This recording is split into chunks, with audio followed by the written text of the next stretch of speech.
Good guys, good. So everybody over there, who's left over there, is telling me that they said, Larry, you once had a first rodeo, and they said this is your last rodeo, and I said, you know what? You were right about that. This is it. This is the final frontier, final board meeting. So I wish everybody well. And before everybody gets here, I definitely want to thank you guys. Well, it's been challenging. There's no question. It's been a lot of fun. It's been a lot of fun getting to know you. It's been fun getting to know the team. It's been fun getting to know Mike better.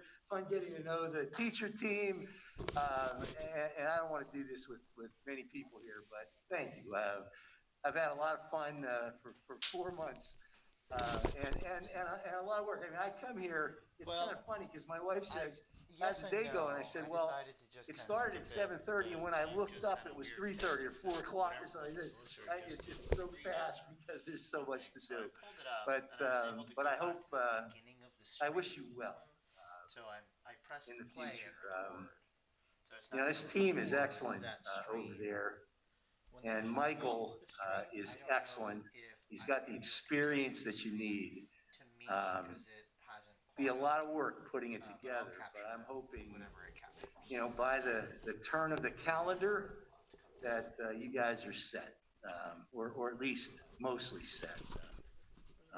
By the time that calendar Right, turns this is his and last we board get meeting. key This is people into positions. So thank you it was a guys. Thank community you. I update while we appreciate were it. going. So,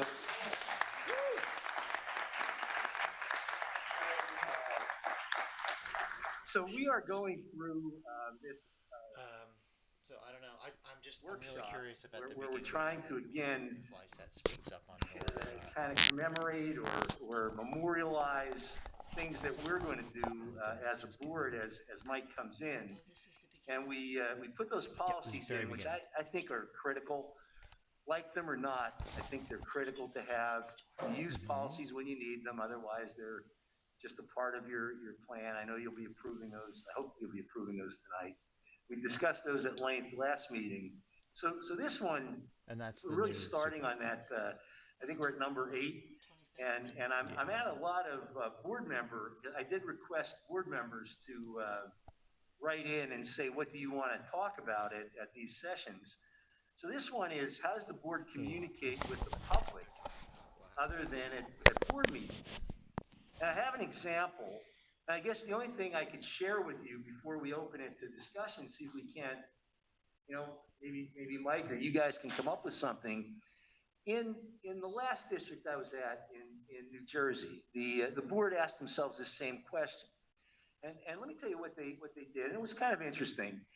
So they had 2 members of the board get together and kind of draft a summary of the board meeting.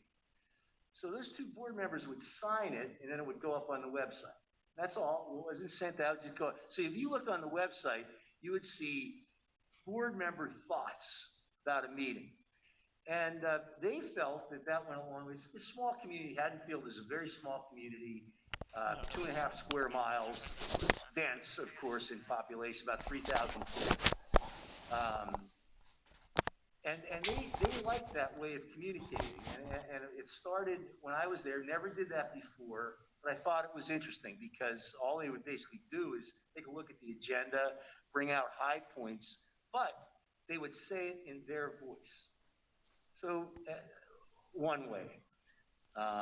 What are your thoughts? I mean, anything that you think of to better communicate with the general public? So are you saying that each person would answer? No, no. Like each board member, the No, board no, members are doing it? just two people would write it.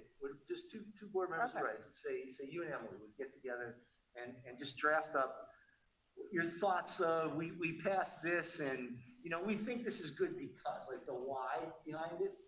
And then they would send it to the board and the whole board, and they basically say, as boards, they basically say you got 24 hours to respond. If they didn't hear anything, it would get posted. Sometimes people would say, why don't you add this or why don't you add that? And then they would give it to us, and we would put it on the website, and it's just a running record from you of what's going on. Just a thought, say thought. No, that was a good thought. I just was curious how that you would work with people having different opinions because whoever's answering them, but if you're sending it out to everybody, that's different. So, yeah, okay. People would kind of write it Mhm. and then put their names to it, but it really came from the board. And that's by no means the end of the story. I mean, If I got to write them all, Larry, I'd be good with that one. they have to be approved, Jeff. How would you avoid, because that was what Anita said, how do you avoid that one voice? And Jeff saying, if he got to write it, then, well, yeah, sure, me too, Jeff. But how do you avoid then the outside of sunshine conversation about inevitably what you did or didn't agree about? Like, how do you avoid that conversation of a board if you're sending an email and then asking for feedback in 24 hours? That's a great idea. But how do you avoid that back and forth conversation? And I guess I'm kind of asking Mr. Khan as well. I see him touching his mic there. I mean, David could probably comment. I don't think you're deliberating on anything. I mean, I think it's, you're really just talking about what you did. So I don't know, David. You don't reply all. Oh, It's yeah, a right. Single reply. So you're replying back just to the two originators. So you never have more than three discussing. And by the way, I want to be clear that that's an important board function. Like when I say something like that, I don't want to give the impression that I'm trying to avoid the Sunshine Act. I'm not. It's important for the board to be able to have some one-to-one or one-to-two conversations like that, and it's not unusual. So you just don't hit reply all. Yeah, thank you, David. That's dead on. Yeah, just don't reply at all. And that's just a thought. Do you guys have any? I just have one other question. Would it be the same two people all the time, or would it do it on a rotational basis? I mean, we could decide that. So they would, obviously, yeah, you would decide that. They would do it like a year, and then two other people would take it. It did become, look, these are busy board members. These people had jobs. So, twice a month or it was a little task to do. But it doesn't have to be long either. It could just be the most important thing we did was, and this is why. Maybe it's a policy. Maybe it's just. But I personally, I like that idea. I just, because I know that since I started, I've been talking about a newsletter and we just never had the staff to do it. We never had, so if we take it on, maybe it's not even for a year, maybe it's, once a month, two people do it the other time. I personally like that idea. well, any other thoughts? One thing is that it's a one-way communication. It's really not talking. I mean, it's not. One of the things that the audience has been saying is that we're not responding to them. So what you're saying is, this would be like a Reader's Digest condensed version of the meeting. It could, Kathy, and let me take this further. It could be your response to some questions, maybe not every one. Yeah. But you could say these questions were asked, and the board's response is. You could do that. So it's you taking a break and then filtering the answer to the question through the board and then posting it. So that could be a part of it. And as a matter of fact, the other board did do that. And how do you, in that scenario, how do you address the questions that you can't respond to or should not respond to? I guess it's almost, that's more art than anything else. Yeah. I mean, you're right. There are going to be some that can't really be adequately, or some that shouldn't be. And so, but it's at least a way, if you wanted to go that direction, showing that you've heard and right. that you respond to those things would make sense to respond. Right. Because some of it would make sense. Yeah. But that could still be an opportunity to educate, though, on why we can't. Correct. Sure. To remind people there are certain things that a board publicly cannot comment on, and this is why. And you could put in hyperlink to whatever the law is that says you can't. I think we need some help from staff and from attorneys with that, but it's an opportunity to educate on a variety of topics, both what we are taking action on, but also why certain things are not discussed in public and a variety of other things. Yeah, I would suggest that if we do this, that the writers change every 3 to 6 months, not a year is too long. Like one set that does the first meeting of the month, and then one, so you only have to do it once a month instead of twice a month. So, yeah. I think one of the biggest issues is that, is the lack of local news coverage. You know, is that, you know, we had the patch, years ago, we had, Chuck from the Morning Call, at least would attend more. So you could get a lot of what you're talking about through, you know, third-party sources that, were pretty accurate. The patch was excellent. I don't remember the lady's name that wrote for that, but she was outstanding, and she would really just record sort of what went on, and really was an added benefit. So that's a challenge for, I think, almost all boards. Nobody gets covered anymore. I think just on communication, I mean, that's not I think that sounds like a reasonable way to go about it. I agree with Bill that you probably would want to shorten. It'd also be a lot of work to do for a year. I mean, I don't think anybody would want to do it for a couple months at a time. Another thought, speaking of the patch, one of the more effective communication pieces that I was involved with was many years ago. During one of the elections, there was a candidates night, like a debate that was held by the patch, and I don't know, there was 4 or 5 folks that were involved in that. I was involved in that, and it was just a good way for the community was able to ask questions. I mean, we talked about a moment ago that people are upset that they don't get the back and forth at the meetings, and we've all agreed that that's just not a real possibility at a board meeting. You know, the question would be, is there some type of an event or a forum that the board could hold that isn't? I know when we all get together, it's a board meeting. I guess we could steer this towards the solicitor, but I'm curious if Larry or if Mike or anyone else has been involved in the ability to have some type of back and forth that's not a school board meeting, but allows for interaction with the members of the board and the community. That's what that night, as I recall, it sort of was. People were allowed to ask questions. All 5 people kind of said why they were doing what they were doing, what they thought was the future, you know, those types of things, vision. I thought it was quite productive. So I just throw that. I don't, you know, just since we're spitballing ideas, you know, is there a forum that's not a school board meeting, so to speak, in the formal sense, that would allow for a greater, you know, interplay of ideas between, you know, board members and the public.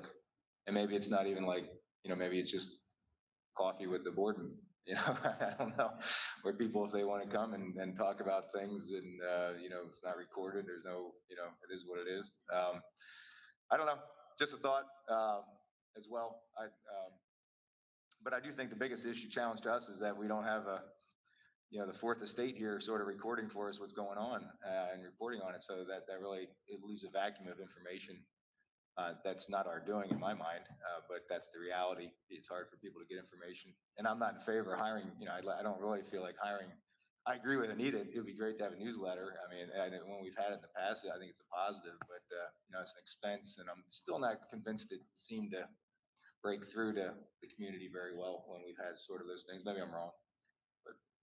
Just to tack along a little bit to what has been said, just curious, would we be able to maybe get someone from the high school newspaper?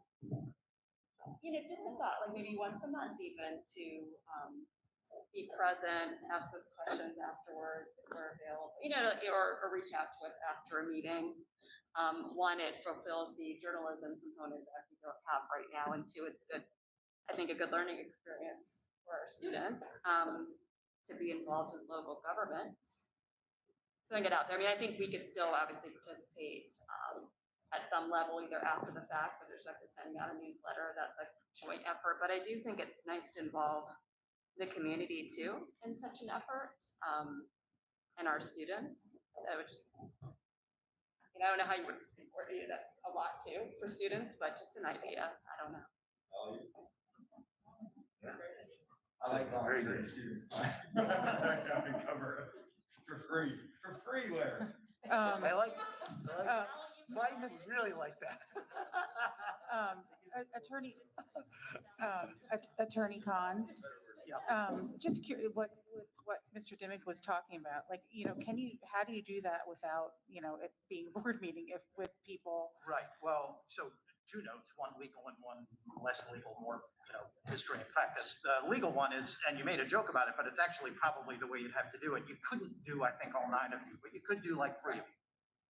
The note of caution that I would throw out is there are 2 reasons why I've discouraged boards from doing back and forth during a meeting. One is that how quickly it can spiral out of control. But the second and equally important one is you're often not going to have the right answer at your fingertips. You're just not. Even the administrators don't. Sometimes you just need to take the time to go and get an accurate answer to the question that's being asked.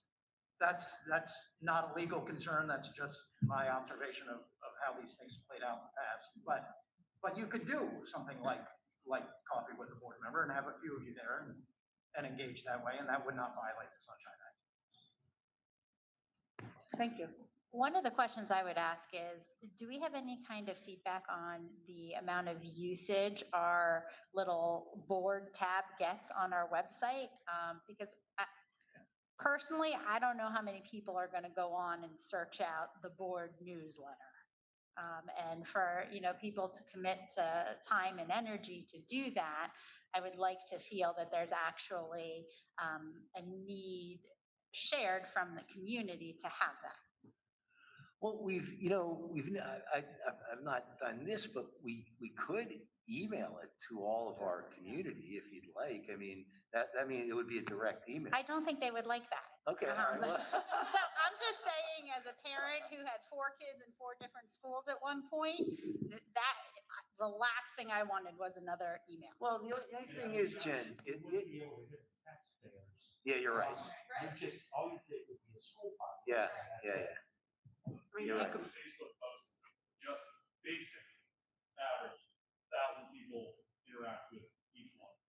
The more important ones could be multiple thousands. Things that people have no interest in, still 400 or 500 people around. So distribution on the Facebook web page would be probably the way to go then, not necessarily the website. I think you could actually set up a Facebook page and make it so that there's no comments allowed or anything like that, just that you're posting the update and people can follow that page for the weekly update. Like I said, you'd make it any one of us could just start the page, but then you'd have to make the settings that there's no commenting, there's no anything, it's just informational. Well, that sounds at least that it would be useful and read, so I like that idea. Yeah. In August, that was the highest in the last 5 months, so 1,398 hits on the district. Again, the only page before, the goal is to be down to 200, not. It was a little heated here in August. There was a packed house here in August. So there was a reason for that. But yeah, that's great. I do, Jeff, I do like the League of Women Voters in like Downingtown and in Wilson where I was. They would always do a candidates forum, and we don't do that. You don't do that here. That's 2011 was the last time. Huh. It's not always contested, but like for instance, in the current environment, This environment would be very useful. No, I don't know. I'm not up right now, but I don't know. No, they don't do them for school board candidates, they do it for the bigger ones. The representatives. Well, we used to do them for school board candidates, and it was crowded. I mean, we did it in the auditorium, and the questions would come from the audience, and they would ask each member, and until like 2 hours was up, then the end of the session. Yeah, that's what they did in 2011. It was in the auditorium here. And we had, I think it was 7, 8, I forget. There was, the whole front of the auditorium was all candidates. And since they've done their voters guide, but they've not hosted a, I think it's true. Nothing does the election. Anyway. So what do you need from us? Well, I'll just jot these thoughts down, and obviously Mike is the key guy, so I'll jot the thoughts down and leave it with Mike, and you guys could take it from there. The other thing about students is, and it's not on here, but we've been pretty successful. You guys don't have a student board rep? Did you not want one, or? It's just that we've never had one. I think it would be great to have one. Yeah. I really think that would. We've had student board reps everywhere I've been. They kind of report out like what they're doing in the high school. Sometimes it's perfunctory because it's just, they're reporting out. But sometimes boards use them to say, what do you think about X, Y, or Z? And at that point, they're useful. As a student board, it's very prestigious, something kids can put on their resume. The problem is usually you pick two, like a junior and a senior. So then the junior has 2 years, and then you pick another junior, and so you kind of have a little cycle on the board, like a term. And Jeff's pointer, I think Priya's point was civics, a civics lesson, kids that are interested in this sort of thing. Mike, do you have one in Abington? Actually, as you described, you have a junior and a senior. Yeah. Both days every year, you bring on. You know what? I'm gonna add it to our list and let Mike take a look at it, because obviously he has a policy on it. PSBA has a policy. We've done it in others. Like David, you probably see it in where you are, right? Oh, yeah, and you're absolutely right. Sometimes it's just reporting, here's what the elementary school did. But Yeah. I have clients where issues do come to the board through the students that the board did not know about. And it's very engaged, they're very active. When it works, it's absolutely great. And I would encourage that version of it. I think that just having somebody just to fill the seat and report out wouldn't be nearly as productive, but I think having it be an opportunity for the board to get feedback and insights that we might not otherwise get would be really a great opportunity. And I think it would be a great opportunity for the kids. I'll add it to the In list. 1990, I was a board rep to Quakertown's board, so they too then could possibly attain this same position years later. This prestigious position. And I also say that even then, I would argue with people on the board, even though I wasn't elected to anything. Is that shocking? Not shocking. No, I think that would kind of cover my point as well. Yeah. Those would be your go-to people. Then, Yeah.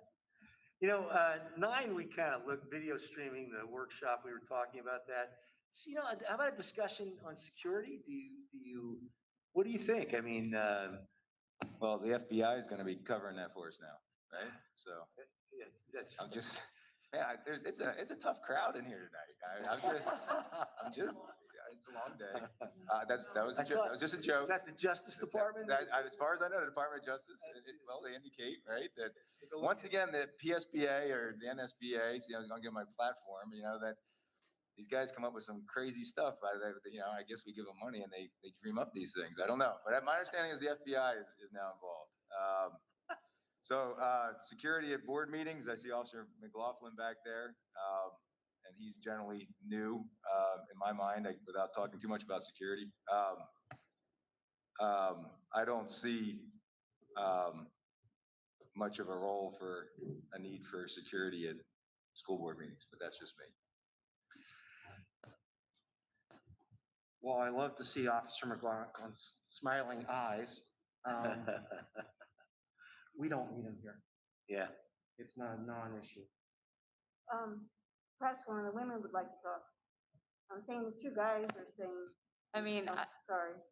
As somebody, now, while the word out there is apparently that I am a fear monger, which I am not, has it been a point of solace to me to see an SRO, here, and I appreciate you being here? Yes. Do I think we absolutely need it moving forward full time? Probably not, hopefully, if things continue to calm down. But to be frank and a little bit fair, you two aren't the ones getting yelled at. And we are the ones. I've been called names and it's made me uncomfortable. Did I request an SRO? No, I didn't. Because I feel like I can handle myself and I tend not to ask for help. But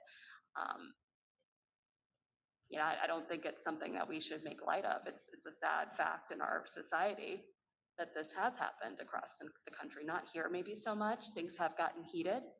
So I would say that I think we depend, I think things have calmed down clearly. But I did want to voice that alternative perspective. I could say, I don't think I ever felt worried for my physical safety, but I was wondering if maybe my tires would be slashed. I know that several of us have made sure that when we walk out in a group. It does give me a little comfort knowing that there's someone here, so if something happens, I'll feel safe. I think if we're speaking not just from a board member perspective, but I think it has also, especially for folks who are not used to coming to board meetings and who read national news lately, I think it has probably offered some folks, reassurance when they come in, just if they're in a minority or they feel, that how is this?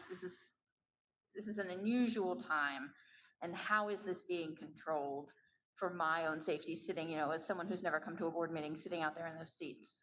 These board meetings are very different from the board meetings that I attended when I was a community member before I was on the board. So from that perspective, I don't have that perspective. I haven't sat in those seats recently.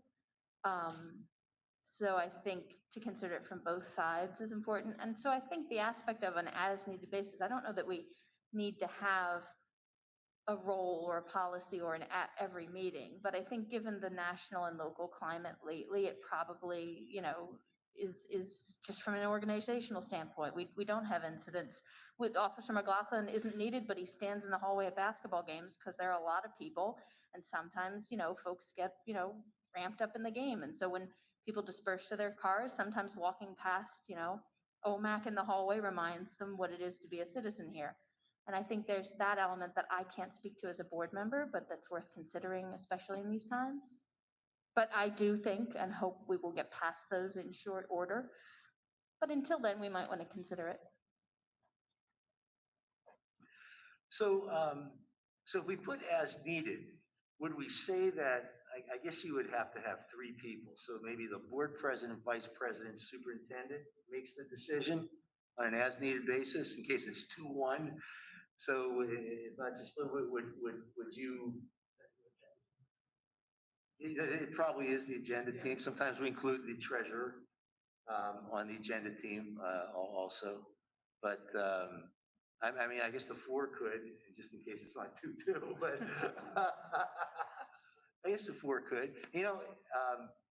We actually do elect the board secretary tonight, because I actually want to talk about that a second. So we could, once Mike determines an administrative assistant, you got 2 options. We could make that administrative assistant the board secretary. I can't, if you want just my opinion, and I'm going to give it to you anyway, I think one of you should be the board secretary, and that this person who's going to be paid is the recording secretary. So the administrative assistant is going to come in and record all the notes, but you sign the key paperwork. And as I wrote to you this week, and I know David could attest to, the board secretary is like a really important position on the board. I mean, it's signing a lot of documents. Your name is on a lot of documents. It's usually the board secretary, board president signing documents. Having an administrative assistant, I don't know. I mean, we did, my administrative assistant in Downingtown, 13,000 people was the board secretary. So it's not odd. But I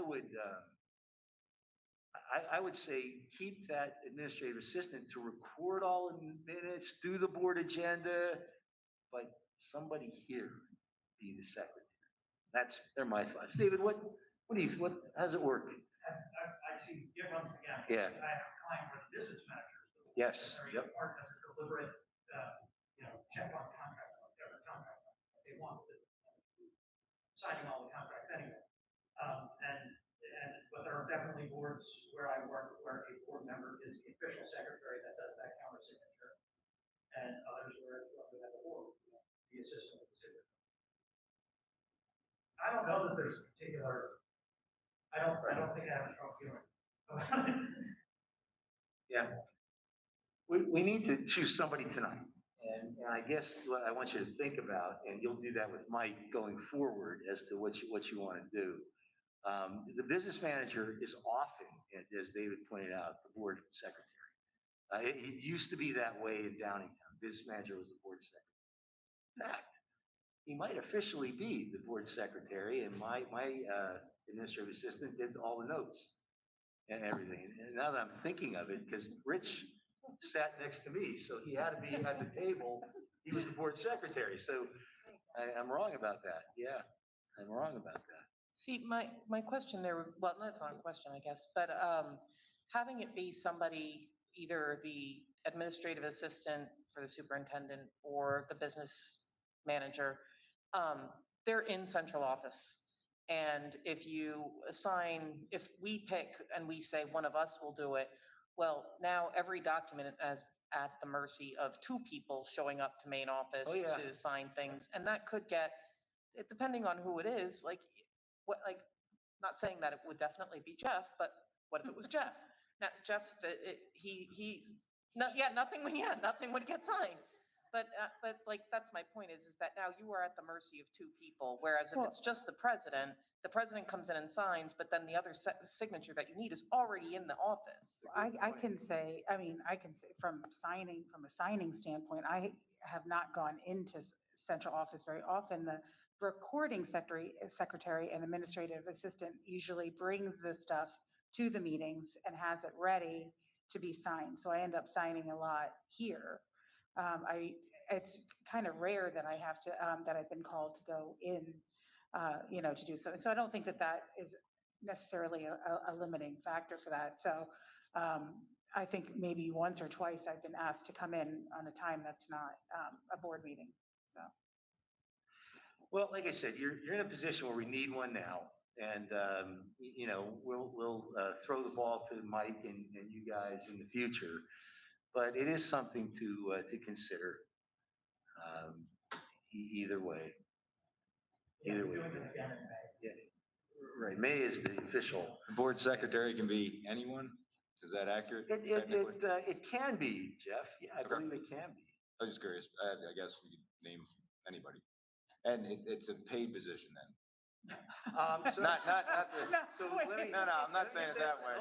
I'm trying to figure out who's getting. Before you laugh at Wilson in West Lawn. Can we set the pay amount and who it is? The board said it was a board member and they gave him a little stipend in there. Some boards do that, right? Yeah. For this, and not the president? Not the president. Wait a minute. Only the secretary, not the president. Oh, yes, the prestige, I'm sorry. Prestige in that job.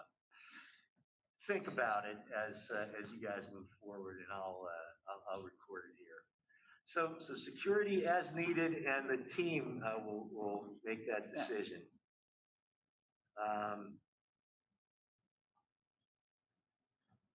Okay. I just want to say something in regards to as needed. I think we need to be really intentional about, and I know we talk about this a lot, about messaging. It is not that, I know I personally trust our public, I trust our community, I trust our parents. I think everybody comes out here with the intention of sharing their opinion and what they believe is best for the children in the school and for our district.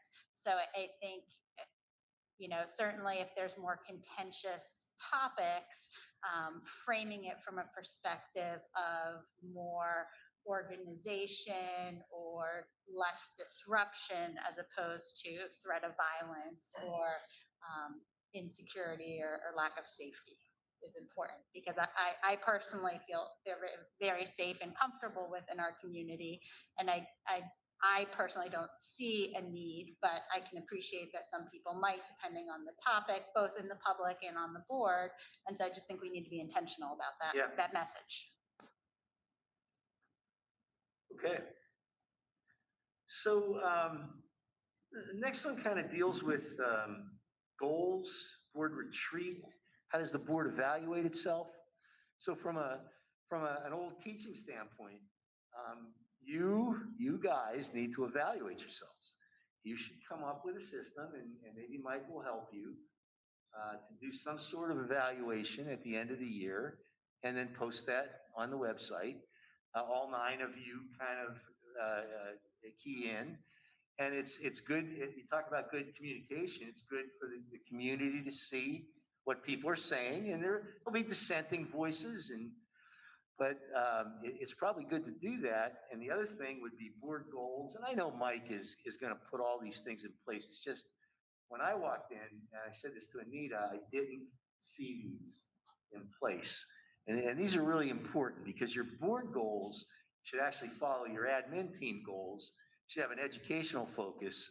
And while we're in the teaching mode, so we had like 5 board goals in previous districts. Like there was a fiscal, there was one that dealt with education and improve professional. Actually, one of them might have been professional development. Student achievement was one. What did I say? Fiscal, dealt with facility improvement. So we had like 5 different goals that we did, and this was kind of interesting. Each agenda item was tied to a goal. So every agenda item that we had, we showed the public how it was tied to this goal, and you can do that. And if there was one that was an outlier, then there wasn't a goal assigned to it. But for the most part, they're tied to a goal. Now, that's the strategic vision of your organization. So, I think of that. I could, Mike, if you're interested, I could show you some of those agendas from the past. I probably have them. But so let's talk about that. I mean, should you develop goals? Should you have a retreat? How do you learn as board members? Thoughts? We've had retreats almost every year, I would say. We've had a bridged annual retreat where we identify goals and we set them, and we prioritize the execution and follow through has not been consistent for various different reasons, but it's certainly been very frustrating, and I hope that would be something Mike would take leadership of. Yeah, so, and I know we've been dealing with a lot of issues, but just hearing you talk about that, like, I can think of 4 things off the top of my head that we established as goals, that we started having conversations about, that we maybe even had studies commissioned about, and I still have no idea what the outcome of it was. So, I know we have a lot of information out there, it doesn't trickle back in an efficient way to us. I completely agree with Dr. Smith. And I think it's, we had retreats, we set goals, we had the stickies and voted on what the goals were going to be. But again, it comes back to communication. And this is, we don't want to spend money unnecessarily, but I have always felt that, we would benefit from having somebody who had a more dedicated role in communication. And I really agree with, posting those goals so that we can be accountable to ourselves and measure progress against those goals. So I think just taking what we have done internally in the past and making it more available so that we can track our progress is really helpful. And ironically, I think communication is often one of our goals.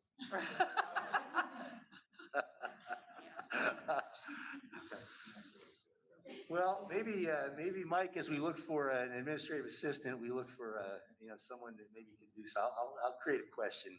We're looking at 2nd round interviews. We'll see. Maybe we can incorporate that, Kathy. I think the administrative assistant in the superintendent's office could do even more.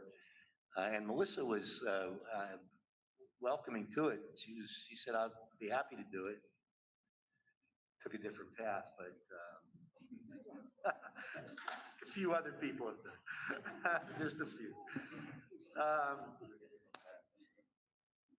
So you're saying that you'd be amenable to this, you'd want to retreat again. I'll list it for Mike and he'll take it. My 8th pass. But who's counting? When you see the folder that's on your desk for you, Mike, you'll see the information in there. Let me know in a few months if you get through it all.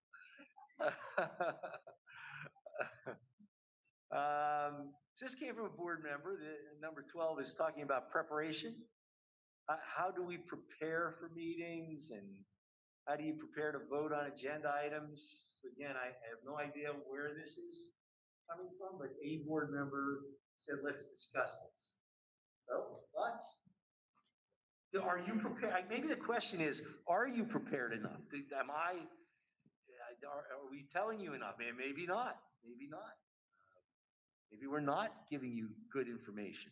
I mean, I review the agenda at least one day before, and if I have any questions, I reach out to leadership. Yeah, and you did do that, Priya. I remember definitely a few of you do. I don't know. If it's not an issue, we won't discuss it, but obviously somebody brought it up. I think part of that is also because of the nature of our meetings falling on a Monday. So as a board member, it's great to receive that information on a Thursday or Friday and review over the weekend. And then asking questions, it's asking a lot of our administrative team to ask a question over the weekend for our board meeting on Monday and to be able to turn around that response quickly enough. But so we need to, as board members, own the prep side of that and own, if we need more information, to ask for it and to review. So, but at the same time, I think it would be good to figure out how, if we do have a question or something, we're not, emailing an administrator on a Sunday afternoon to try to ask for an answer to a question that needs a quick, it's kind of that can be a problem. But as long as we as board members, commit to prepping and coming to the meeting prepared, that's the only issue I see from a timing perspective is coming up. I don't think it's a lack of information. I think maybe that preparation piece gets complicated by the timing. Yeah. Or if someone doesn't, has a weekend plan and goes to the mountains or something and then comes back, and didn't have time. That I can see happening as well. I think that when we all signed on to be board members, we all pretty much agreed and knew that part of the job was to come to the meetings prepared, like try to be as knowledgeable as you can about what we're going to discuss or whatever, like come prepared.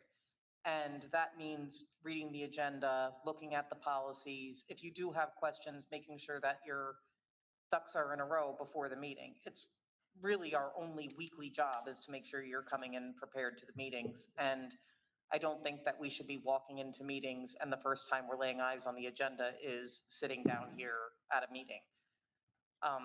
That's just my 2 cents. And I would add that the majority, not all things, because there's some things that we can't discuss in the workshop, but the majority of things that are coming before us for a vote have been discussed in a workshop forum. Right, that's right.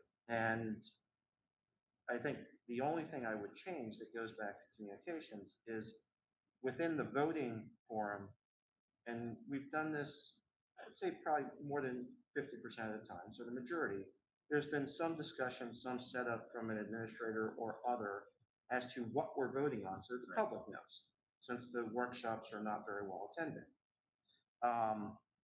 So I think as far as prep, I've never felt that I didn't have enough knowledge to vote on something.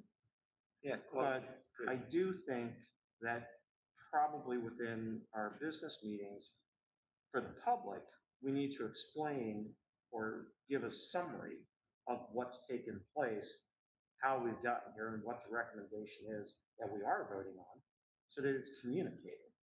I think that could be improved. Yeah, good point. And is everybody busy? Different way. I don't think, with the exception of tonight, I have actually spoke with Dr. Mahan about an issue, but that's because he had asked to explain something. But I don't think I've ever had never asked a question of anybody about a board agenda issue ever, just because my philosophy would be whatever that question is something a board member might also have, or a community member might have, and so they then don't get the benefit of whatever I discussed. So I'm not certainly against that. I mean, I don't see no problem with it. I'm just saying from my own personal way of going about it, I've never done that. I just come in and ask my questions here. Because I think that's important because if I have a question, I always think maybe people have a question, maybe they don't. But that's another way of viewing it, is that you get your information here in the public and everybody gets to hear the background on it. You bring up another good point, Jeff, which is, I think, as a board, if we could, it would probably be, and I think I brought this up at some point, but I forget, as a board, when one person asks the questions, I think you're right. One person might have a question that the answer to would be very valuable for everyone to hear, so we're all making decisions based on the same information, and also, it might not have occurred to another board member to ask that question, but once asked, it's very valuable. So could we also perhaps, as a board, agree that while somebody might want to ask a question, and they might, especially when you're a new board member, you might want to ask, like, what is PACERS and how does it apply? And could we get questions like that might, just an example, you might not want everyone to hear your question. You might want to be able to, call up the superintendent and say, like, I don't know how to ask this. Could you help me understand this? But then I think, while it's not necessarily important to know where the question came from, for every board member to hear the same information, so we're all on the same page with that, is really helpful. So I would be in favor of, blanking the question side, the source of the question, perhaps, but providing everybody with the same answer and same information. I think that's really important, because that way we're all basing our decisions on the same information. And I think that, from a communication standpoint, could be really helpful and important too. And I'm not sure how, we could probably establish, we're gonna have new leadership and new superintendent. I'm sure those lines of communication will be established, but as we're doing that, I'd like to keep that in mind when it comes down to a question. I just want to note that it is 7:25, so I just want to, so that we can stay kind of on schedule. Great. Take a little break. So we'll have, 5-minute break and come back. Thank you.